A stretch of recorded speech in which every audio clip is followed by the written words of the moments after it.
Ms. Pierce, and then Ms. Pierce, and then Mr. Cardio.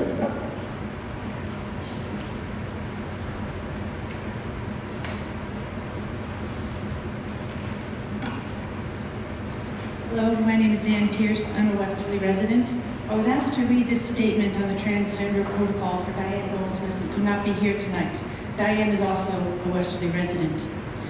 Diane writes, I'd like to make 6 points about the transgender non-binary issue. As I understand it, the current policy has been in effect since 2017.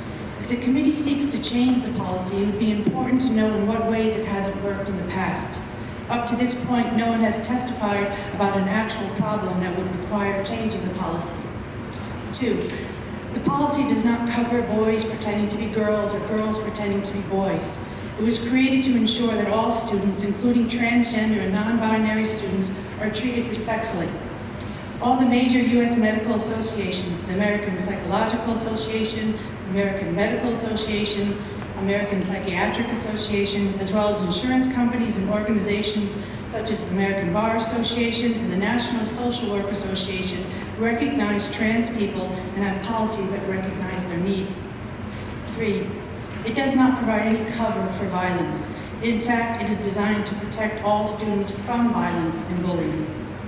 4, allowing students to use a bathroom that best fits their gender identity or to ask for private accommodations is the most respectful and safest way to accommodate all students. 5, in the last meeting conversation, one of the most controversial issues was that the policy does not require the school to notify parents if their child defines themselves as trans or non-binary.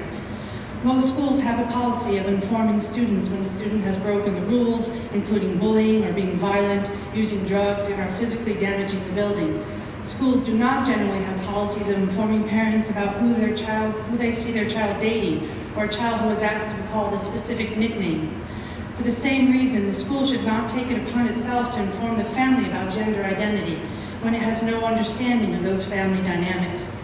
As the current policy states, schools can provide support for students who would like to tell their families. 6, lastly, sports. The Rhode Island Interscholastic Committee has a policy that is both respectful of transgender athletes and conforms to the applicable federal and state laws.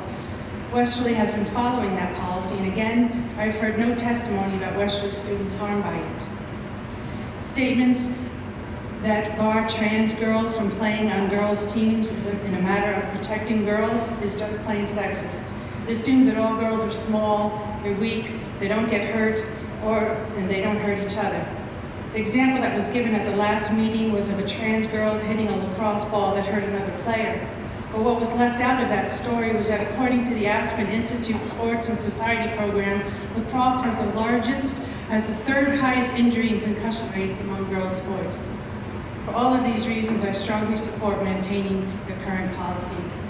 And I would add, as asserted in your mission statement as elected school committee members, you have an obligation and commitment to keep all students safe and protected. This policy supports those students who need to feel safe and protected the most. It meets their needs, it develops their educational experience accordingly. This is equity, and an example as outlined in the school equity audit of an equitable policy. For this reason, I strongly support maintaining the current policy. Thank you. Thank you, Ms. Pierce. Mr. Cardio, I think you were next. Oh, okay, sure. Could you say your name, please? Thank you. Members of the school committee, my name is Dr. Mark Mancini. I'm a practicing nephrologist here in Westerly for about 25 years. I am married, I've raised 4 children and put them all through the excellent school system here. And I want to thank you for the opportunity to briefly address you, and I promise this will be brief. This kind of takes off from where our previous speaker spoke from. History has taught us many lessons. One of them is that local governance serves the people best. Just as this local school committee acts in the best interests of the town that it serves, so too should the policies that it adopts serve its citizens in its best interests. A policy written for the state at large does not necessarily serve the needs of a small community such as Westerly. We are unfortunately seeing a lot of increasing examples of state policies intended to provide inclusion of those who struggle with sexual identity. They're trying to be fair, but we are seeing individuals hurt. We're seeing individuals hurt on both sides of the conversation. And I'm not going to get into it because I think we're all familiar with the conversation regarding that. But I think people are being hurt, and I think we can do better. I think in short, it's always best to govern locally and to provide our own written policy, building upon the existing policies, but with improvements based upon the lessons learned and the examples set, and from the unintended missteps of others. And so with this principle in mind, I would support, and I urge your support, to locally develop a safer policy for the topic at hand to safeguard all students in the local Westerly Public School system. Thank you. Thank you, Dr. Mancini. Mr. Cardio?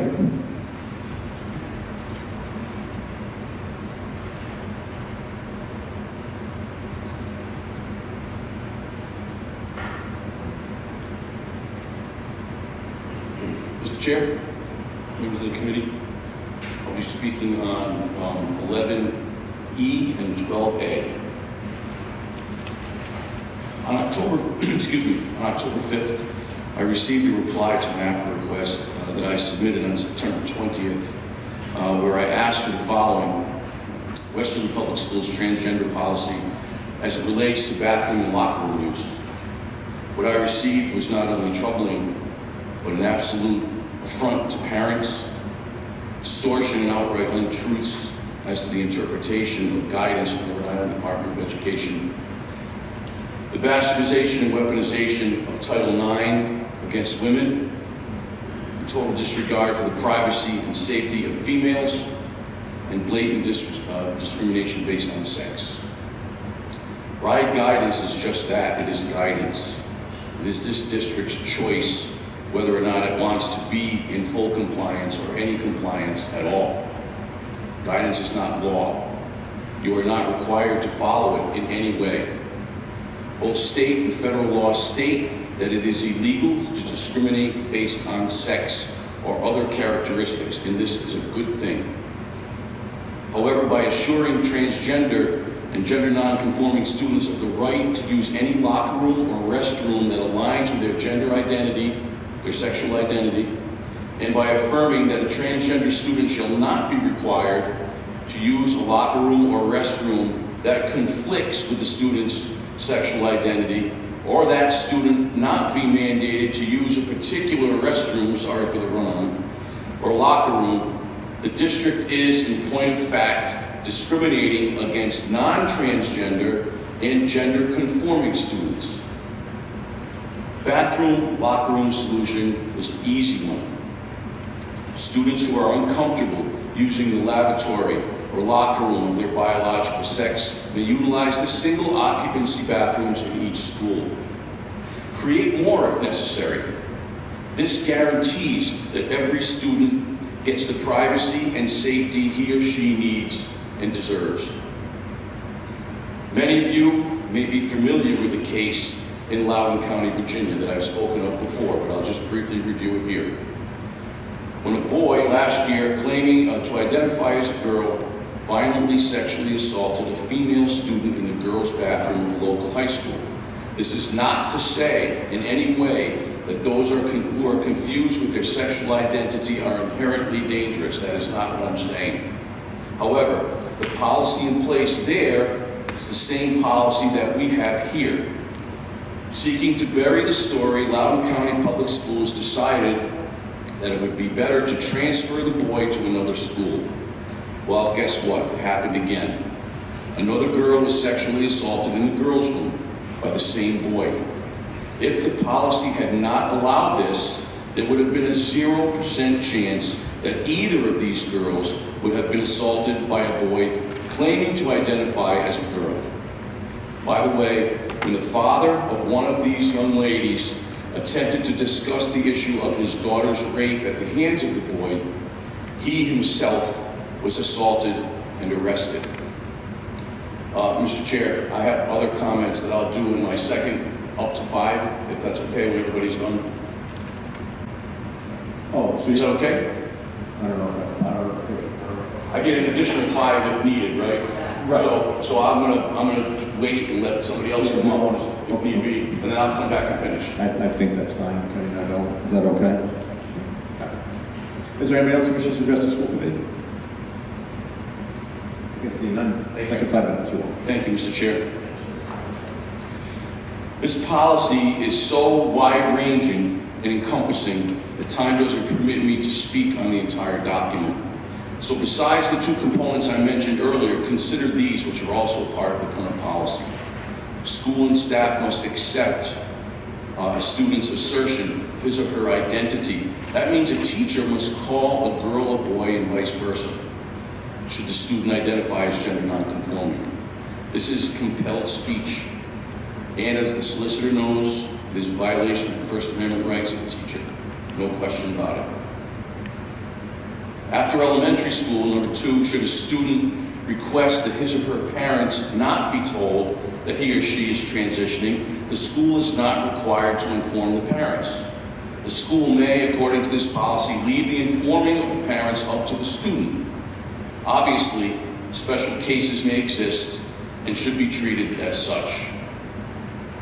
Number 3, teachers must use the preferred name and pronoun of the student. Again, compelled speech, a First Amendment violation. The school records will reflect the student's preferred name, in effect erasing the dead name of the student. Number 4, students may participate in interscholastic sports in a manner consistent with their gender identity. A boy may participate in the bulk of girls' sports. Please note that Title IX was enacted to protect our females against discrimination. This policy does exactly the opposite as it mandates it. It creates unfairness in competition and subjects females to great risk of injury, which most of you, I'm sure, have seen and we have discussed.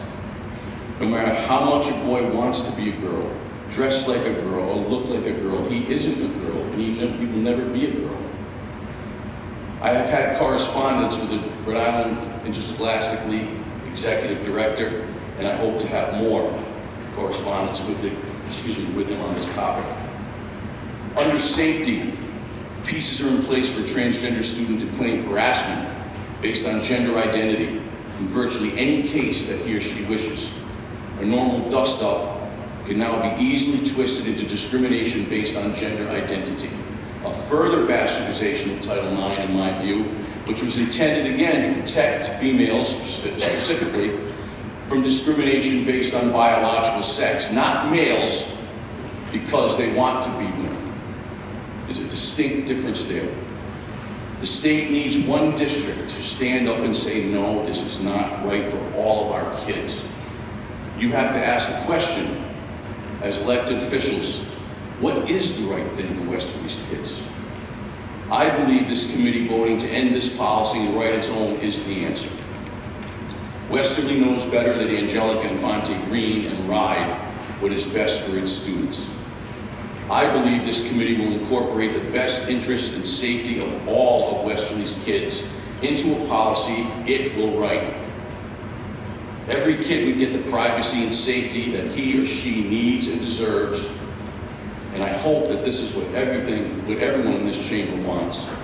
Other districts will follow, as they also know what is best for their students, not Ride.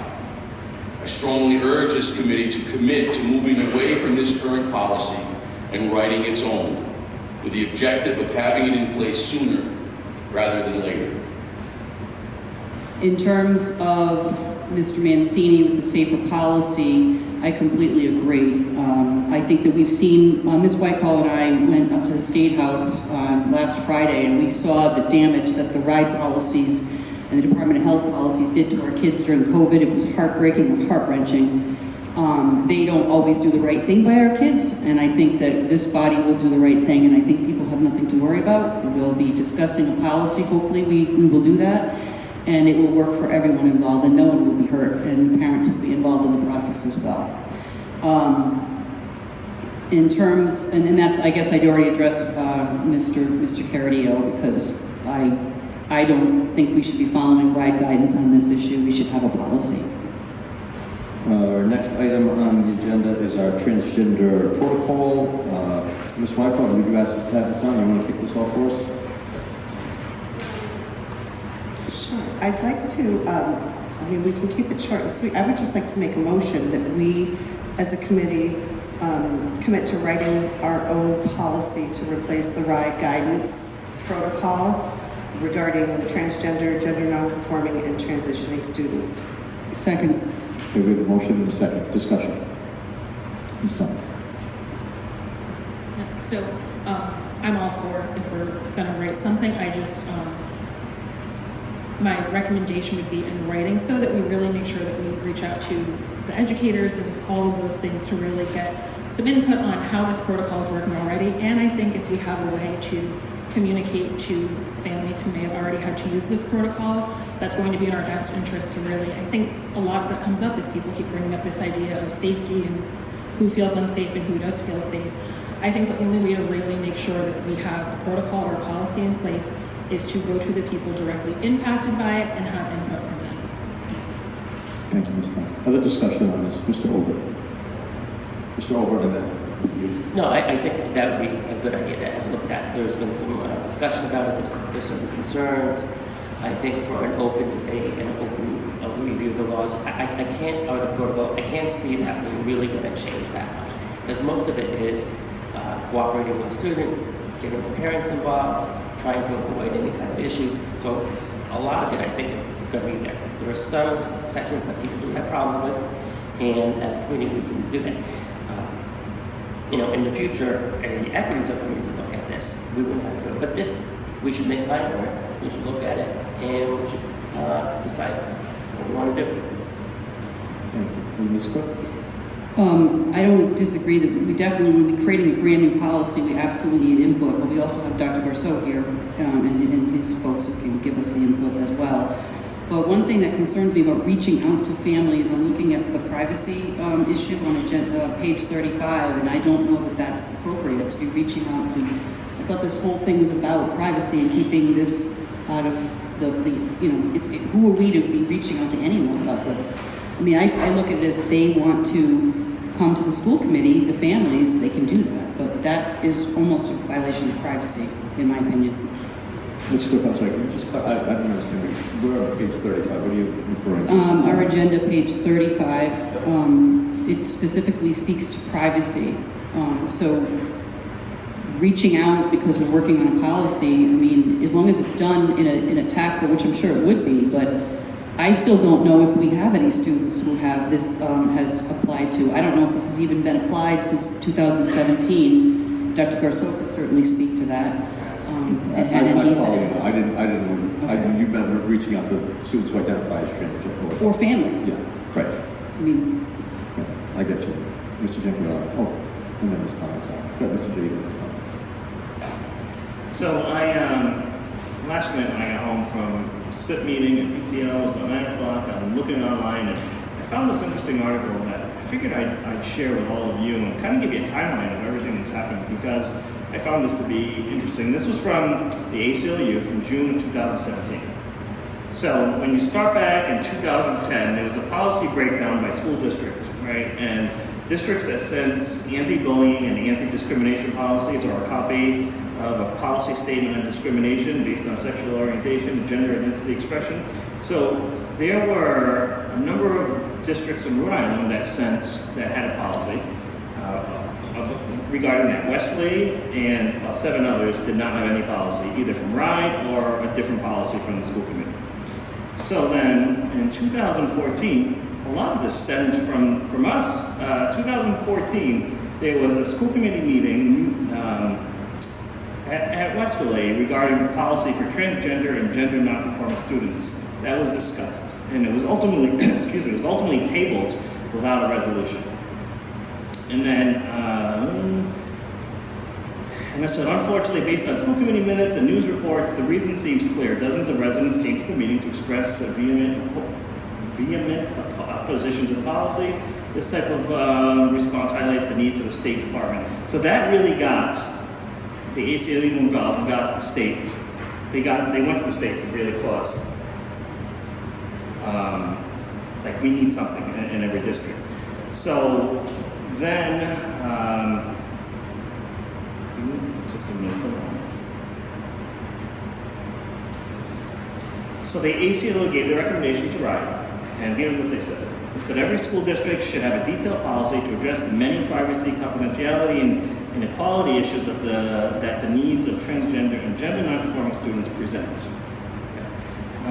So that was a statement there. And the ACLU, they gave RIDE the mandate regarding a policy or a protocol, because they don't want what happened in Westerly 3 years prior, because this was 2017 and 2014, to happen again. So then RIDE then decided to help districts and create and adopt guidelines to help districts. And basically, Charahoe, Westerly, all these other districts just basically adopted what RIDE put out.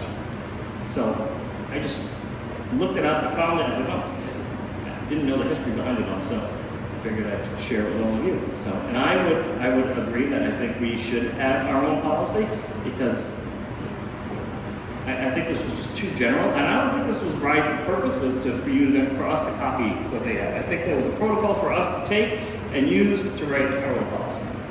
That's my opinion. Thank you, Mr. Chair. Ms. Thumb? And I just want to clarify my statement, because I do agree with Ms. Cook, that obviously we don't want to violate any student's privacy or their family privacy, but I just want to make sure that we kind of do an all call in the best way that we can to say if this is something that, whether you agree with it, disagree with it, just to make sure that we do hear feedback and we do give space for the voices that do want to share and do want to talk about this policy. I just don't want anybody to feel like, if it's going to affect them or it does affect them, that all of a sudden it was taken away from them and they had no opportunity to say how they benefit from it or what they need to be stronger, or what they need taken away. So I just want to make sure that that was clarified. Thank you. Any other discussion? Yeah, Ms. Michael? I think that between the protocol that's there, we could work with that. I think with our solicitor, with our superintendent, I think we have the people that we need to, we're the policy committee. We should be able to write the policy, and I'm confident that we can do something that's going to ensure the safety of all students in Westerly, that is going to ensure that the safe and supportive learning environment, that will keep the parents involved, that will keep everybody safe, and we can do it without some of the specifics that are in the RIDE guidance that I don't think fit with our community. Thank you. Other discussion? Mrs. Cook? I appreciate what you just shared, Ms. Jigarelli, because I too had looked back, and this is what Dr. Garceau was trying to say from the beginning, is that the superintendent, Seitsinger, he urged the school committee at the time, I wasn't on yet, I think Diane you were, and I remember all hell broke loose, and I remember Roy was like, well, you guys really need to do something, and then they tabled it. So Dr. Garceau got the guidance, and we again didn't do anything. We didn't do anything. So he just made sure we were aware that there is a protocol, and we were all obviously not paid a lot of attention because we've got a lot of other fish to fry. So I think this is an opportunity and I don't think it has to be a high stakes issue. It really let's just have a policy like we have with everything else. Thank you. Ms. Power? And then I would want to obviously include, I think you mentioned Attorney Nardone, but my biggest thing is we don't want to open ourselves up to any litigation. So that's my biggest fear. But we should be able to do that here. Thank you. Any other discussion? All right, so we have a motion on the floor to create a policy around the transgender so that we could eliminate the transgender protocol once we have a policy in place. Mr. Chairman, before you actually vote, just a reminder, until you have a policy in place, the protocol stays in place. Because the superintendent obviously has to be able to operate the district on a case-by-case, day-to-day basis. Yes, thank you, Mr. Solicitor. Okay. You have Ms. Michael? And then I guess maybe can we put like a time frame, or would that just be the requesting a next agenda item. I mean, I don't want this to sit for months and months and months. Since we're talking about it, I think we should work on it sooner than later. Right, and so we would have to have a first read and a second read for any policy we're gonna put in place anyway, correct, Mr. Solicitor? Yeah, so, Okay. okay. Mr. Over? I think we may also consider setting aside a meeting just for that, because again, as we just heard, it was originally presented to the school committee, they tabled it because they didn't want to deal with it for whatever reason. So we may want to do that to give the proper attention. You can, future agenda. Okay, any other discussion? All those in favor? Aye. Opposed? None? The motion carries. Thank you. Final item. Mr. Chairman, members of the committee. First, I want to commend this committee for the vote that you took a little while ago on the transgender, gender nonconforming, transitioning students policy. And I think we all have confidence in this committee that you will write a policy that protects all kids and gives all kids the safety and the respect and the privacy that they all need and deserve. So thank you for that very, very much.